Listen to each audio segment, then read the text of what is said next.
Hi, Sarah. Welcome. Hi, I've loved hearing these wins. These are Yeah, good. welcome. Thank you so much for joining us. Sarah Reynolds, I'm so grateful to have you here. You are in our industry, in our company, somebody that everybody on this call knows of, looks up to, admires tremendously. Um, Host of the Empire Builders podcast, founder of Her Best Life. And by the way, you may or may not look at there it is, right? And you may or may not know this, but long before Empower Homes, we have a kinship here, Sarah, that you may not be aware of.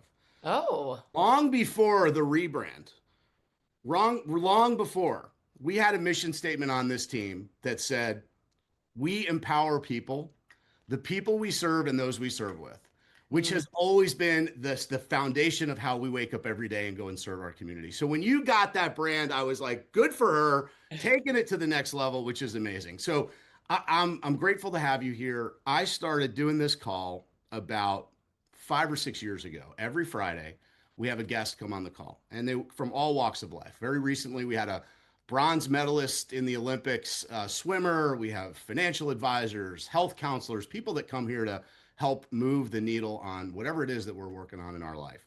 Because as you and I get the pleasure of going into these rooms of exceptional leaders and brilliant minds, and we get poured into and we learn all these amazing things, and then we go back to our teams and we try to truncate and abbreviate all this amazing knowledge into 15-minute sound bites. It occurred to me early in my career that I was pretty terrible at it and that I ought to just get out of the way, that I was the bottleneck, and I ought to just invite the leaders to come to us. And so today Smart. it's your turn. So welcome. Well, thanks for having me. I'm so excited and I already love the energy. Everything in impacting people is about energy. And the energy that you bring in the morning together as a team family sets the tone for the day. And so, Totally. well, And I'm just loving the energy already this morning. You guys are pumping me up. well, thank you. Thank you. So I am fascinated by the journey of people who step into this industry and especially people who achieve at a really high level. I'm fascinated by it because as somebody who has been on that journey for the better part of 20 years, I know that from the outside it looks one way, but on the backside there's a whole different story. So today, if I'm remembering this correctly, and I checked your website and I did a little research, you guys are in, is it 15 or 16 locations? Is that right? We've got 10 official locations, but it's a little bit confusing because like our main like start of our location is in Virginia, but it's three jurisdictions, so Maryland, Virginia, and DC. So like you could argue that's three. And then we have a similar situation down in Orlando where we service families in Tampa as well. But yeah, 10 official market centers that we're So in. 10 official Empower Homes communities, locations, Yes, and then some branches off of that. correct. Yep. And over $1 billion in real estate sales in volume, right? Uh, Yes, this year we are on pace for about 1.1 one point one billion. just one. Well, let's make sure we get the point one in there. So Yeah. 1.1 billion. Well, it's our first time. I mean, 2 years Amazing. ago we barely made it over the billion, and then I'm like, okay, now we're like really crossing that threshold. So it's Yeah. exciting. And then we last I checked, I think it was maybe a year ago, you guys had done about 2,500 homes total. Is Yep, that right? correct. Yep. And is that about where you'll land this year too, or a little bit more? Yeah, so we've been hovering around the between 2,000 to 2,500 in the last few years. This year will be our largest year ever. We're closing out. We've grown this year about 30%, and so we did not hit the 2,000 last year, Okay. and so it's exciting to see how many families that we've grown to help this year. And the last thing I'm going to say, just because again, I just want to make sure everybody understands the scale of a business that you're running. In October of this past year, you guys did almost 160 pendings in 1 month. Is that right? Yeah, 100 and no, pendings. It was. Go ahead. More than that. Tell us the story. Was it Okay. 150 closings or 100? Let me tell you. It was, Okay, yeah. so 238 pendings. We grew by 60% compared to October last year. October last year we did 149. Last month we did 238. 238 pendings in a single month. It was our largest growth month this year in terms of percentage. September we penned to 245. So I we mean, actually that's like penned. it's like 6 or 7 a day. I mean, that's unbelievable. Yeah, my team is remarkable. Really. Absolutely incredible. Now I am so we're look at this incredible thing that's happened, right? Like this business that you've built, but it didn't start that way. In fact, because I'm a fan and because I listened to your story and because I've investigated sort of how you built it, I know a little bit about your background, but the team here doesn't. So I want to hear like the whole thing. Like take us through like how does this start? How do you get this pie in the sky vision, right? Because it doesn't start that way. For most of us, it's just, boy, it'd be great if I could sell one home. And we have some people on the call today who've just graduated from Agent Production Academy, which is our agent onboarding program, who are thinking, man, I just can't wait to get my first sale. Yeah. How did that start for you? Well, it started for me originally, like I sort of fell into real estate by accident. Like I know that sounds sort of silly, but it's the truth. My mom has been an agent since 1988. So I was 4 when she got her real estate license and went and studied business in college and fell in love with business. Like in my mind, I was going to be walk in New York City and like working up the corporate ladder and wearing Wall the Street. business suit and like all things business. And just really fell in love with my passion of business and more than business, probably team building, not probably team building is what I fell in love with during business school is like you learn how to work as a team. Like any business students here? If there are, yeah, like not one class, like every class you have a group you're assigned to. Like you're learning how to lead, you're learning how to grow something, you're learning how to collaborate in a group. Which business is team building. You can't have a business without having the team, right? So I became passionate about that. And my mom had put me through business school, like through real estate. So she grew her business to help about 30 to 40 families a year, about 300,000 in revenue to where I was able to walk away from college without any debt. And that was such a gift that she gave me. And I started interviewing after I graduated for different corporate jobs and interviewed for all the top ones here in the DC area. So like Northrop Grumman and like these big companies. And but they were so boring. Oh my goodness. Like just like even the interview process Yeah. was boring. Like a sea of cubicles. I don't know. Like maybe. I mean, I'm gonna just pot like if you listen, we're a rare breed, real estate agents in Oh, general, right? We are cut from, we say a different, I mean, we're cut, we might not even be cut from cloth. Who knows, right? Like we're just cut from seriously. something in order to do this job, in order to get into this business. So if you grow up in a household where your parents are real estate agents, and I see it in my own kids, and you have 5 kids, is that right? Three. 3 kids. Okay. Yeah. So, Yeah. so Dear God. you No, probably, three. I got to imagine though that you probably see it already in your own kids. I know I do, that they've grown up in this environment with me doing this thing. Like 100% they're going to be bored looking at anything. Like Oh, there's no scenario where they're going to be like, wait, my dad didn't do that. Like their vision of how business operates is not the way most people expect. Like putting on the khakis every day and going into the yeah. cubicle. So. Yeah, for um, sure. No doubt about that. Yeah, my kids think it's normal for their mom to be dressed up as a money-making gangster and rap an Eminem song yeah. that she Right. rewrites about collecting a higher fee. Yeah. Like Yeah. They're that's like, to them normal. yeah, business So sounds fun. Right. Totally. yeah. So I was just like, that's not for me. And I was sort of searching. I had started working in retail when I was 16. And so I was like, and I love the fast pacedness of retail. I love the customer service part of it. So I thought, well, maybe I'll just do that. I had a couple management offers and things like that. And then my mom had back surgery and couldn't show houses.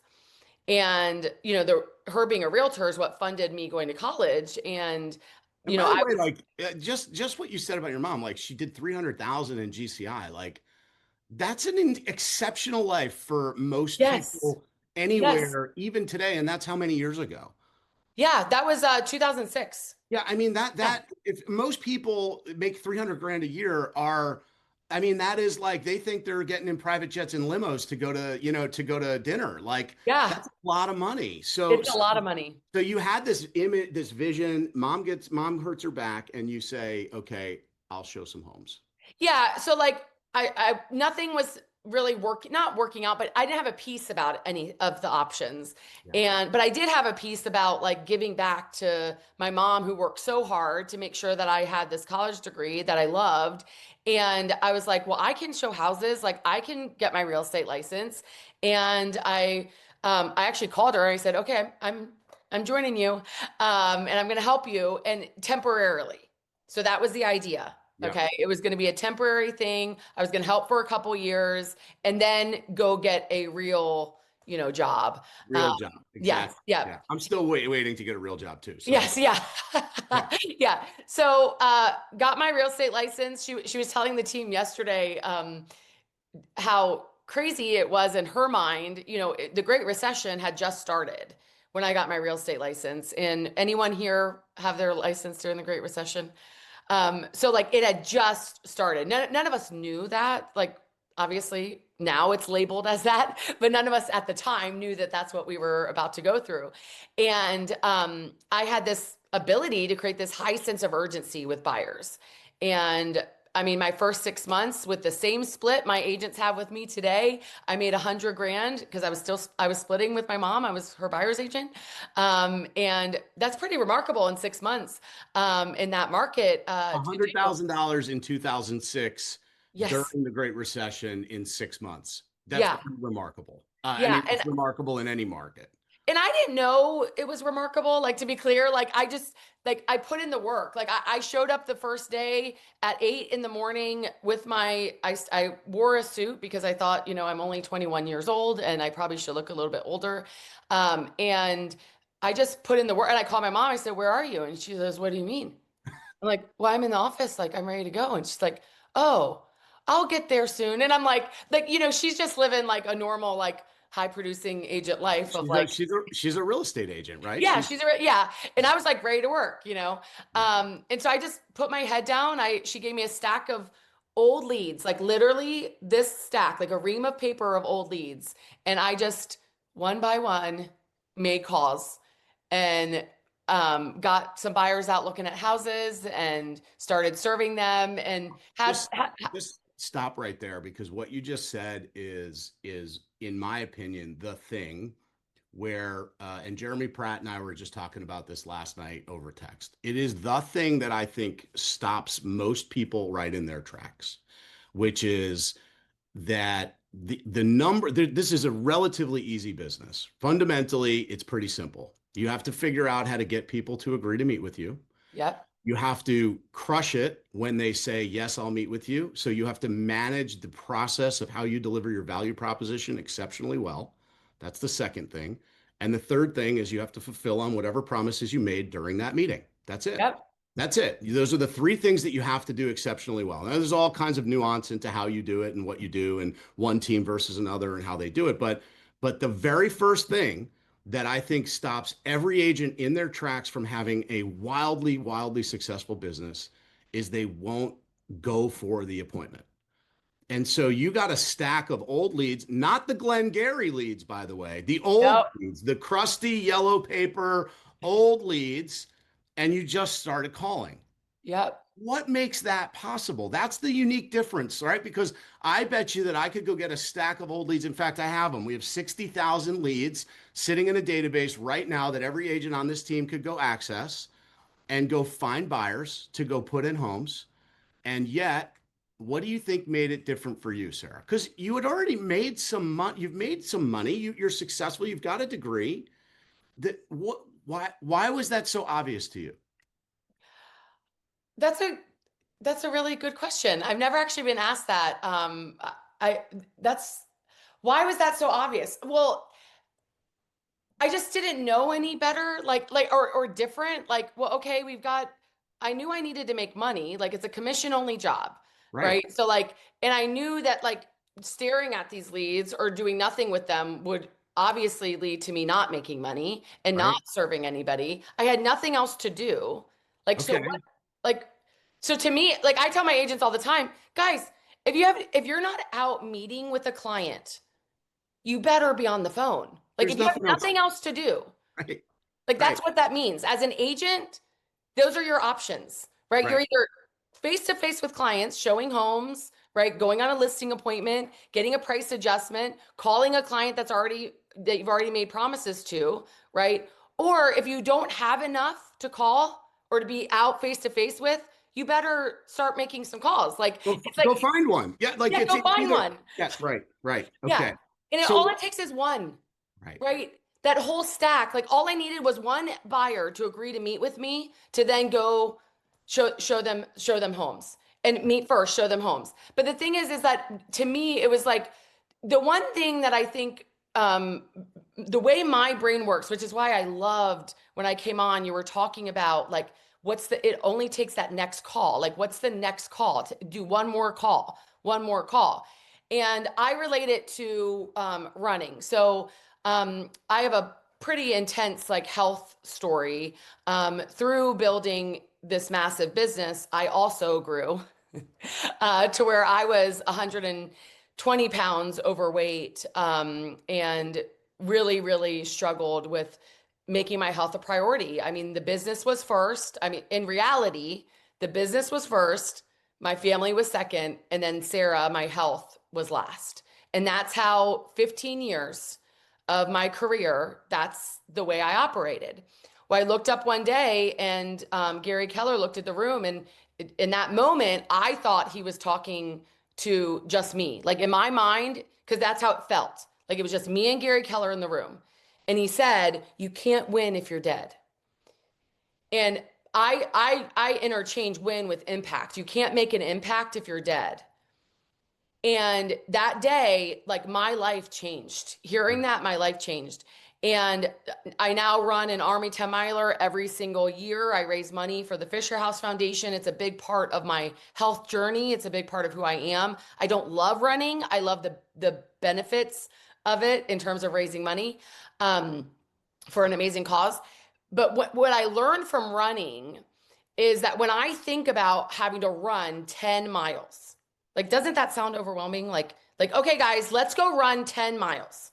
Like Yeah, that. no, it sounds terrible. Except we have a couple marathoners here, but Oh, okay. no, Yeah, I they're like, don't oh, want. that was yesterday. But there's no part of me that wants to do that. Yes. Like I don't really want to do that. I can get on board. You can convince me, but like, man, I really don't want to do that. Yes. Yep. But then if I say, okay, Matt, like we're just gonna run from here to the next tree. Like we're not gonna think about like anything else other than we're just running from here to the next tree. And then when we get to that, we're running from here to the next tree. And then from that, we're running from here to the next tree. And I think I immediately associated helping buyers with what's the next thing? Okay, well, the next thing is I need to call them. Like nothing's going to happen. And I didn't know what I was doing. Like I didn't know what was going to happen when they said yes to meeting with me. Well, you're 21, right? Yes. Yeah, you're Yeah, like 21 years old. So, like, and this is almost verbatim the conversation I was having with Jeremy last night, where I was saying, look, the very first one, it's going to feel awkward. You're going to feel like you don't know what you're doing, but you've been trained and you got to go get it because I use a lot of sports analogies. You've got to start seeing the pitches. Like, you got to yes. go stand in the batter's box and let the pitcher throw a couple 90-mile-an-hour pitches past you so you could be like, oh, that's what that looks like. Oh, that's a curve. Okay, now I see them. Now the next time you're probably going to strike out a bunch of times because you've never done it before, but you got to get in the batter's box and start seeing them. Yeah. The way to do it is to get somebody to say, yes, come sit in the batter's box. Like, Yes. And then once you have someone say yes, then, I call my mom. Oh my goodness, I got a yes. What do I do now? Like, like I didn't know what to do the next time, but all I knew is I needed a few people to say yes, at least one person, right? To say yes. And I think that's the thing that like helped me was like, don't stress about, I think so many times, and I see it in the agents at Empower Home every day, because I coach them every day and they come on and they will worry about something like, okay, I got an offer on this house. but I don't think it's going to appraise. Like, what if it doesn't appraise? And I'm like, why are we worried about step 5? Like, let's get to the next step. Like, Yep. okay, you got an offer. First of all, like an offer isn't a contract. So like, let's make this work, like, so it's like not worrying about all the things that come, just then what's the next thing you need to do today? All right, let's wheel that back. So you get the stack of old crusty leads. You said and the question was what was different. You saw that the only way forward is through this stack. This is Yes. the best viable option. Yeah. This is a sideline conversation, but I think it's important to note. Do you think, because I was licensed in 2006 also, do you think that we had an advantage by not being exposed to so much noise through social media? Do you think that our advantage was that each day we woke up with a smaller universe of clarity around how the job was done versus the constant bombardment of a million different tools, a million different techniques, do you think that was an advantage? Because personally, I think it was. I think that the lack of noise made simplicity clear, made it clearer what was next. Oh, there's no question about that. I mean, I've never thought about that, and I think that's a brilliant thought. That also, I mean, that's brilliant, Matt, because honestly, that's what, like, we can also create that here, Oh, even though there's a lot more noise, right? I mean, I think the stat now is every American ingests over 72 full New York Times in the first hour they wake up of information. Like that's the stat of, like, that's how much, if we noise. allow it, if we don't have guardrails, if we don't like have like systems in place for ourselves to eliminate distractions, then yeah, we're not going to focus on what the most important next thing is to do. Yeah, Absolutely. there's Yep. so much noise. So you start. This is now your mom's buyer's agent. I love that she had you on a split, by the way. I think that's amazing. I think it was a fantastic way to create real clarity around the business. You were a business Yeah. student, you Yeah. understand. So how Yep. does it go? I mean, why isn't it just the Debbie and Sarah show? Like how there's something happens where like this thing flips and you go, "Oh no, this is bigger. There's something else here." So Yeah. there's lots of, I could name 5 of them in our town. Father and son pass them along, mother and daughter pass it along, partner up, having good businesses, selling, 60, 70 homes a year. How does it change? Yeah, so I did the buyer's agent thing for a few years, and the I was like, okay, well, the plan, like, her back was better, she was doing better. I didn't love it. Like, so I'm like, I love doing this, and I love teaching and training in groups. I love speaking, but I get a lot of energy also from being by myself. And I have to have some form of alone time every single day. Like, or I just don't do well, which makes it difficult when you've got 3 kids and a husband and all the things.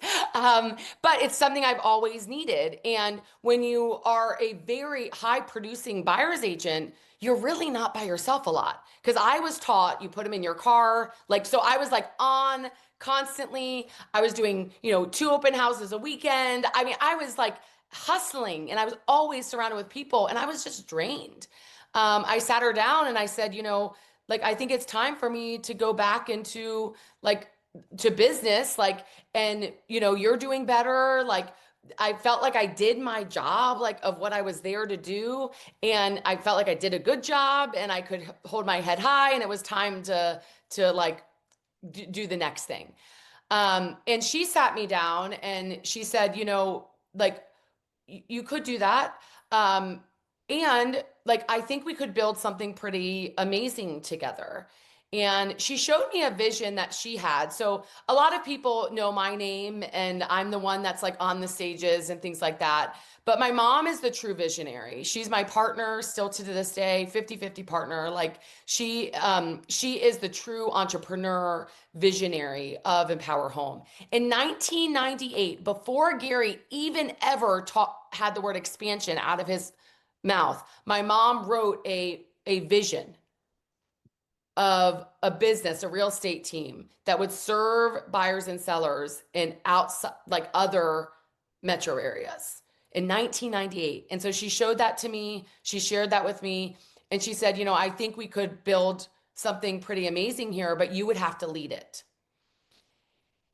And, I was at that time, 24 years old. And I was like, what? My mom, she had been in the business 20 years. She had gotten crowned. That's when you're crowned, the ability as an agent to tell every agent around that you've been licensed for 20 years.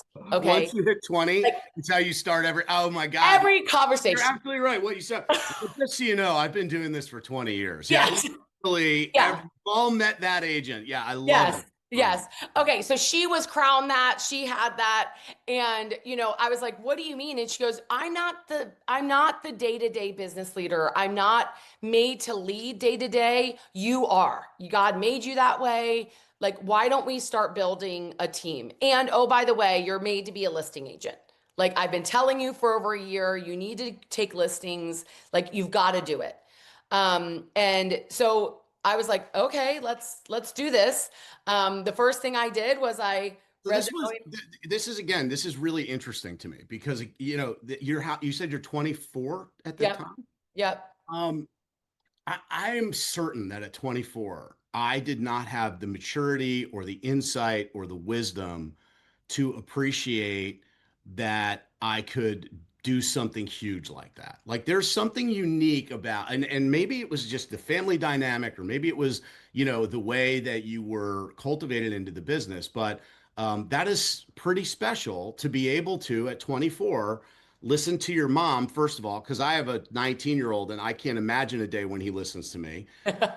So like to be able to listen to your mom and have her deliver to you a vision, and then you say, okay, I see it. Let's go for it. Like there's got to be something unique about your relationship. Clearly there is. You guys have been business partners, but like she must have articulated that in a way that sold you. You have a business degree. You haven't even gone and gotten a job yet, right? You still haven't gotten a real job. Like, wasn't there an itch to scratch? Weren't you like, but mom, I'm going to Wall Street? Like, was there like, how did you overcome that inner like there? Because I know people that have been in the real estate business for 15 years that are still saying, oh, I'm gonna go do that. And it's like at some point, it's like, no, that thing is fizzled and dried and dead.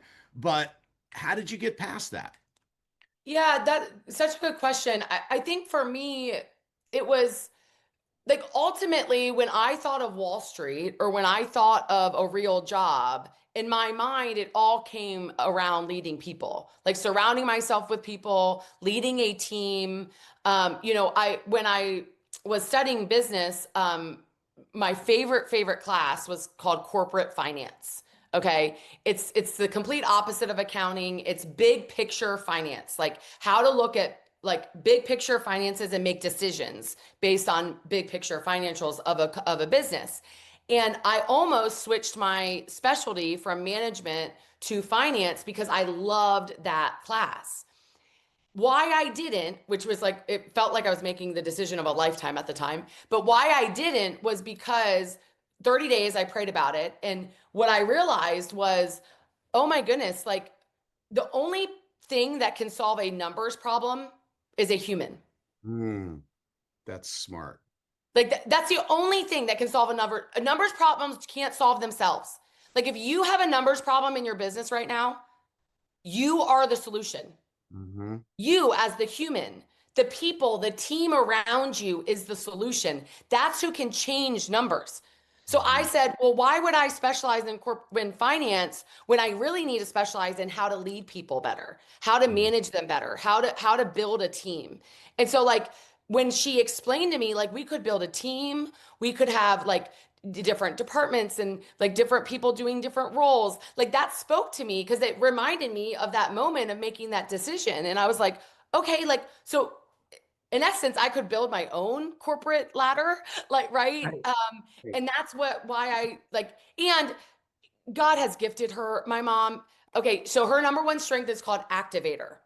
She has activated people all throughout this world to do things. Like, I mean, people show up at our office.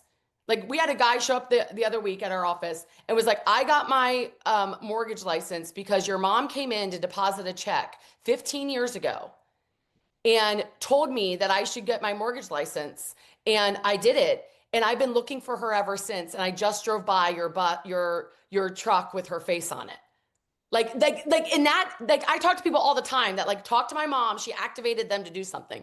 And so I've joked the whole time, like she's been activating me my whole life. And so that's sort of what happened as well. So That's pretty amazing. So what I love about it is that so however she was able to articulate to you, and this speaks to what Gary talks about all the time, that you saw, even though it was your mom, which I think would make it harder, not easier, you saw in her vision a life that would fill all the buckets that you checked for yourself and said, okay, I like this, mom. Sure, I'll give listings a try.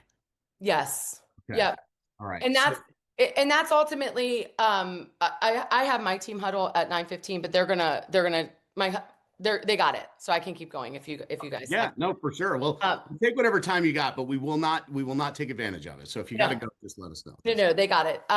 So yeah, I think that is how it started. Now, I don't, to be fair and to be real, because I'm always wanting like to be authentic. I never like what the vision is today. Like that's not what I saw. I don't know if that's what my mom saw either. I think she did see us serving families, but I mean, to do $1 billion in sales at the time, like that was unheard of. I mean, no one in the DC metro area when she put me in charge of the team had ever even sold, not one team, like even through the Great Recession, through foreclosures and like foreclosure accounts, like the big teams that had the big foreclosure accounts, like they hadn't even sold 500 homes. No, I was just sharing a story yesterday that I remember the first family reunion I went to, which I think was 2009. And I remember a panel of like the biggest producers in the company being between like 30 and 50 million. Yeah, Like that was the like that this was like these guys are running huge, and it's true at that time that was an enormous business. There were so few people doing it. No one yeah, had gotten into like multiple hundreds of units for an yep, organization. So yes, you see this vision from your mom, and all you can do is say, sure, let's go for it. yeah. So how do you now at that point, do you guys have assistants? Do you have is there Yeah, a we had an formula? assistant. Yep, we had an assistant who's still with us to today. And yeah, we had one assistant. And then I knew I needed to really specialize and learn the listing side of the business. That's where I learned like my passion for it, like for listings, taking market share, competing, like that to this day, like that, oh my goodness, does that light me up. That's fire. Um, and so like that's where I started really focusing on becoming like the number one listing agent in Virginia. Okay. I was going to be the best. So let's just take a beat on business for a second. You have three kids. Hmm. Did you get married? 2009. Okay, so business is starting. Hmm. You get married. You Yep. guys are doing well. You're selling homes, right? Like Yep. this, but it's the Great Recession. It's Yep. not an easy time to be in real estate, right? There's a Correct. lot of barriers. Um, and then you start having kids too. Yeah. Right. And you do, and your kids are how old now? So 12, 10, and 6. Okay, so I mean, we're right in that window, right? Like this is all happening at the same time. Yep. We have a lot of people on this call who are experiencing that same journey. We have a Yeah. lot of parents and a lot of single income households and people just really going through, okay, I'm going to do it all. Yeah. You talked a little bit about how that impacted your health, and we spend a lot of time trying to talk about living a life that's full in all the buckets. Yep. So this part of the leadership and personal development to me is where the real gold is. Because, at some point in time, there's enough money, right? At some point in time, you like to compete, but there's enough money. So it's not about the money anymore. And then there's these other buckets of your life, your health, your family, your relationships that become a priority. How did you navigate all of that all at the same time? Building an empire, driving through it, caring for your kids, because I know you through the relationship that we built over the years, and I know you to be an incredible mom, someone who cares deeply for your family, very committed to your church and relationship Yeah. with your spirituality. And so, like, from the outside looking at that, that feels like a lot to manage, right? So there's something to it that you've been able to distill. So share with us a little bit about what's the filter that you run your everyday decisions through to make sure that you're serving all those parts. Yeah, great question. I could talk on this for hours. Well, I asked. I mean, I don't want you for hours, but I figured we'd stimulate Yeah, some yeah. So dialogue. I think the first thing is that I the number one word, well, let's say two words, okay? That if I could just say two words that give a sort of umbrella over this. The first is grace and done. So let me explain. I think when you grow up in a company like Keller Williams, so all of us have access to all of the Keller Williams training and material, and both Matt and I learn from Gary himself like on a regular basis, and like Gary is very like like win your morning and what's your energy plan, and like you've got to have this amazing morning routine and all of those things, right? And all of those things are important, okay?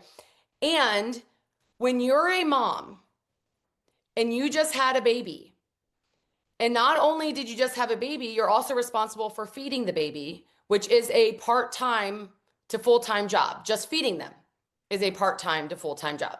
Okay. There is no such thing as a morning routine or an energy plan or a Guaranteed, you got to get your guaranteed 6 hours a night. Like, yeah, yeah, no. like there like that's not a thing.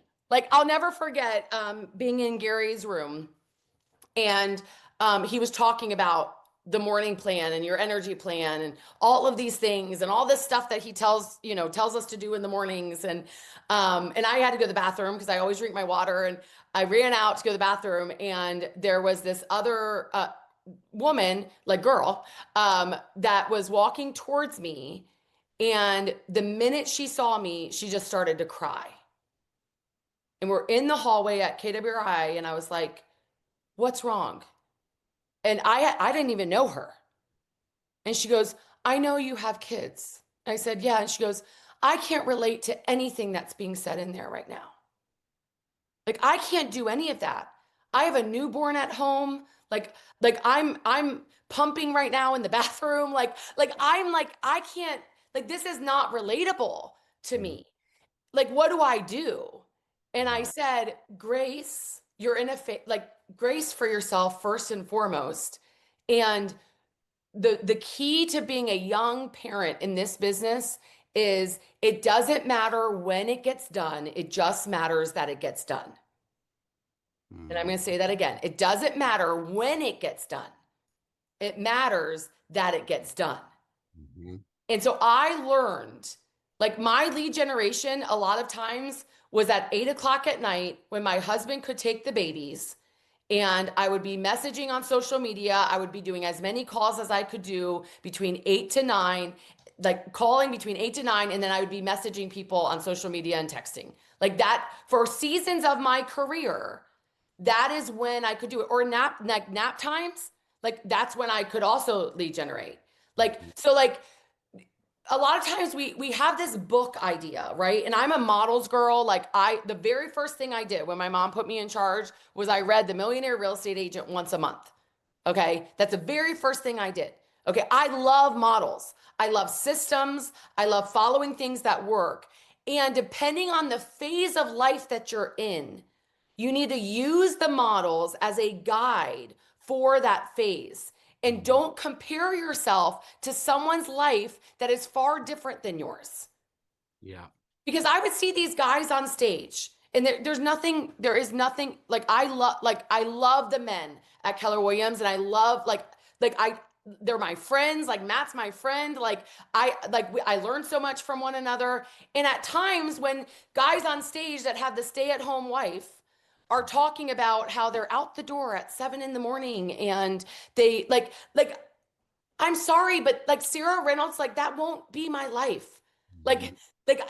like in this phase of my life, that can't be my life Yep. because my family, my kids, I learned they have to be second to my health, but the Yeah. business is third. And so Yeah. that means that the business, I've got to work around making sure that I'm present for the most important things. Now, I missed a lot of my career, to be clear. And at times you're going to sacrifice. And at times you sit the family down and you tell them, we're in a season, Right. and mom's going to miss probably 3 bedtimes for the next a week for the next 6 months. But then when I get that pipeline built up, we're going to then be able to revert back. Like, so bring them along. The point is that like having grace and not comparing your schedule because your life is different. Your family's different. The phase that you're in, don't compare it to someone that's in a completely different phase because you will always be unhappy. Always be unhappy because comparison's the thief of joy.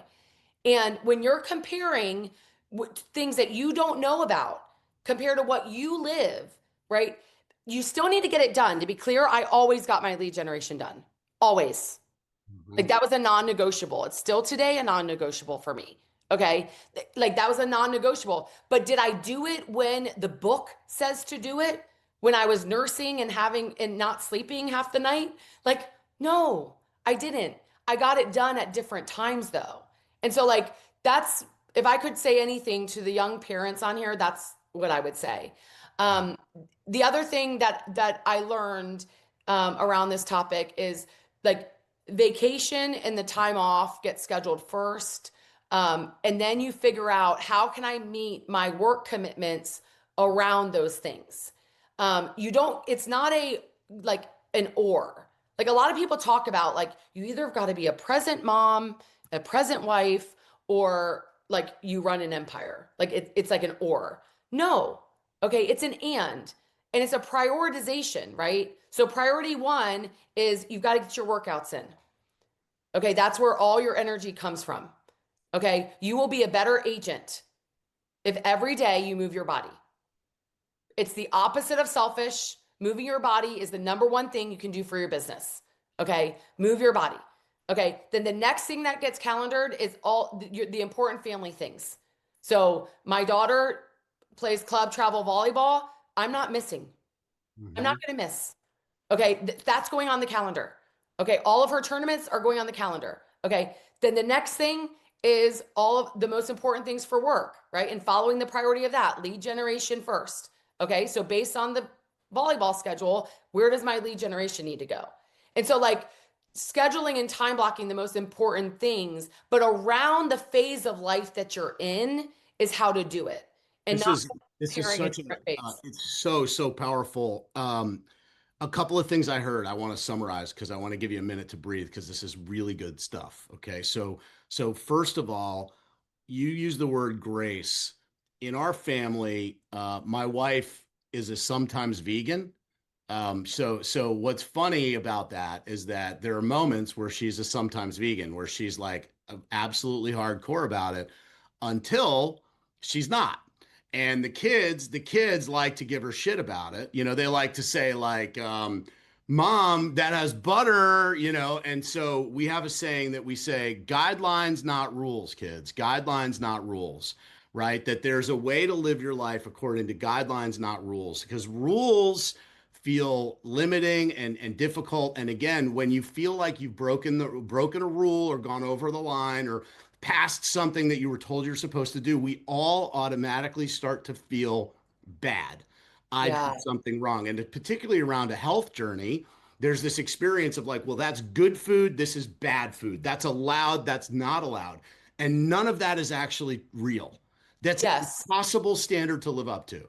There's no scenario where on my birthday, I'm not going to house back a giant piece of birthday cake. It's going to happen every Yep. year. I'm going to do it. And I don't want to eat it and say, well, that was bad. So now I have to be good. That's bullshit. That's not the way life works. Yes. So guidelines, not rules, which is the grace part, is saying, hey, listen, Yes. I live by guidelines, not rules. Rules are limitations, and that's not actually the way life really works. So I love that. The other thing you said that really struck with me is you said you bring them along when talking about your kids. And this is something that I consistently, I love the way you phrased that and talked about how you set the expectations for them. And then they came along. And candidly, as a father with three kids, I did something similar, and I think that makes them resilient. I think it's actually serving them at a higher level. I think it's actually like telling your kids that we're gonna not have the best life we possibly can because I'm never gonna miss bedtime. I think they want to see you go for your dreams. Like I think they want to Yes. see, and I think they can handle it. Like I think they understand that. So you bring them along, you set the expectation. You say to your kids, like, "Hey, listen, my kids hate when I travel. They've always hated it. They always give me a hard time. How long are you going to be gone? When are you going to be home? All of that." And early in my career, when I realized I had to get on airplanes to go learn stuff, it would tear me up. And there would be always like 48 hours leading up to it. I'm like, do I need to go? Like, I don't want to miss so and so's thing. I don't want to miss. Yeah. And then I brought them along. I told them, I said, look, I got to do this now so that we can do stuff together later. Yes. I see it in them. They have the resilience. They understand when I talk to them now as teenagers that I was willing to do stuff that other people weren't so that we could live the life that we get to live now. Yes. Cool Yeah. with that. They're like, that's cool. And I see it, I see them doing it, which is very, very powerful, Sarah. Yeah, Last, I think, one of the best things that my husband George and I did was we sat down, and I can't remember who gave us this idea originally, but we sat down and we said at the end of parenting, like when they're graduate college, like they're off, okay? Like how will we know if we won? mm, Like, great. how will we know? What are we gonna say? Like, did we do a good job or not? Like, what results are we wanting from the kids, right? And the first thing for us, for our family, was like we want them to have a spiritual relationship with God. Like that was number one. Okay. But right after number one was we want them to have a work ethic. And when we both realized that, like as husband and wife, we realized, okay, the result that we're wanting from our kids is that we want them to know the value and to value hard work. We want them to see it. We want them to be willing to put in the work. Like what we realized was the only way to do it is that they had to see us putting in the work. They had to see us having the hard work ethic because they're not going to do what we say. They're going to demonstrate, they're going to do what we've demonstrated. Mhm. And so like after that, that's when I started I started sitting them down about everything because I was like, okay, I need to demonstrate. This is why mom made this decision to go on this trip. Mhm. This is why we're doing it this way. This is why I'm going to miss these bedtimes. This is why, and then it's showing them, okay, life, you've got to make trade-offs at times. You have to get what you ultimately are wanting. If you want to go on 6 amazing family trips a year, which is what my kids get to do now, right? If you want to fly off on Christmas Day to Hawaii with your cousins, okay, flying first class, and you want to live this amazing life, okay, it doesn't just get handed to you, right? Like we work hard for it.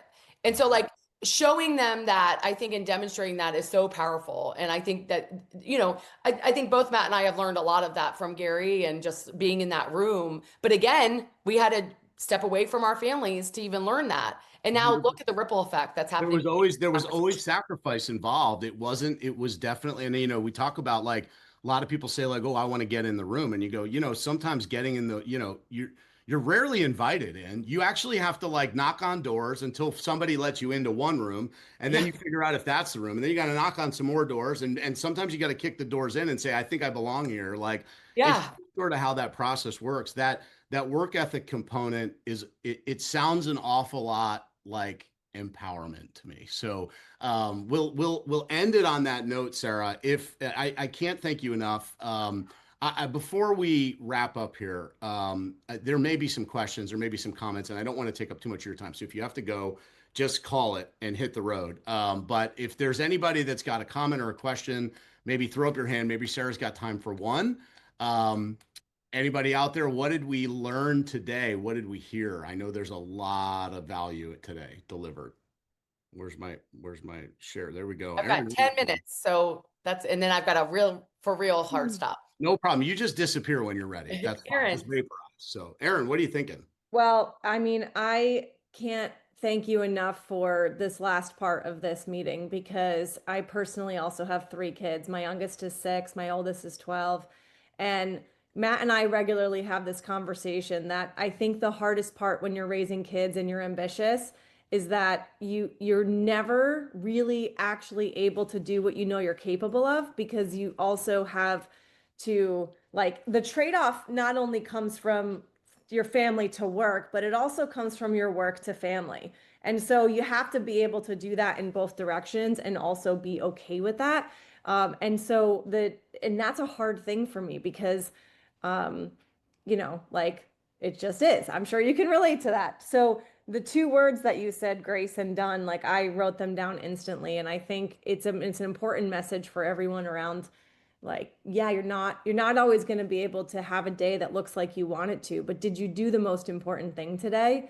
And I can relate to your story so much about when you're fitting work in and what you're doing. I had a newborn when I started real estate. So just so grateful that you shared that message today, especially for the moms in the room. So thank you so much for that. I think the best, you're welcome, Aaron. And I'm glad that it resonated with you. And yeah, 12 and 6, I mean, we're right there together. I'll never forget watching Shark Tank. I love Shark Tank. And this was years and years ago, but it stuck with me. Mark Cuban said, perfection's the enemy of progress.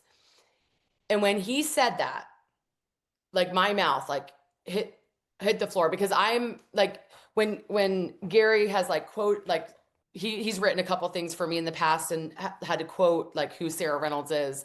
And typically every statement he says, Sarah Reynolds, the same word of excellence is in the quote.